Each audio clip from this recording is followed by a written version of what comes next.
In today's video, I'm going to teach you how to use subgroups in Notion Board View. Open Notion and go straight to the database or board you want to organize. I'm assuming you're already logged in, so once you're in, you should be looking at your main workspace or dashboard. From there, open the board where you want to create a more advanced grouping setup. Now look to the top right corner of that database and click the Settings icon.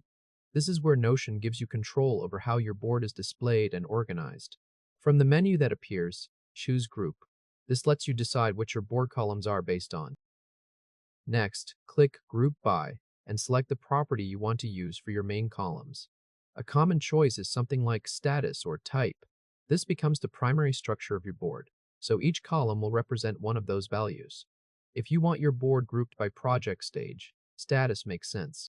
If you want it grouped by category, then Type may work better. Once your main grouping is set, go back to the three-dot menu in the top right and choose Edit Properties. This is where you'll add the property that helps support your subgroup style organization. Click Add a Property, then choose Multi-Select from the list. Multi-Select is useful because it allows you to assign more than one label where needed, giving you more flexibility when organizing tasks or items. Type a name for this new property and press Enter.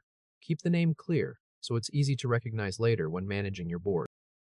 After that, return to the three-dot menu and choose Group again. In the grouping settings, find the three-dot menu next to your selected property. Open it and make sure it's set to show the new Group button. This is important because it allows you to manually create additional categories directly from the board view. Now scroll all the way to the far right side of your board columns. You'll see the plus New Group button. Click it to manually add a new category to your board. Once you do that, the new group will appear in your current workspace and become part of your board layout. At this point, your main setup is done, and you've successfully created a more customizable board structure using group properties and manually added categories. If this helped, hit like and subscribe for more quick tutorials. A good tip here is to keep your property name simple and consistent so your board stays easy to scan. If your workspace starts getting crowded, this kind of setup can make project tracking much cleaner without changing your core database too much. And that's it. You've now used subgroups in Notion Board View and built a more organized way to manage your work.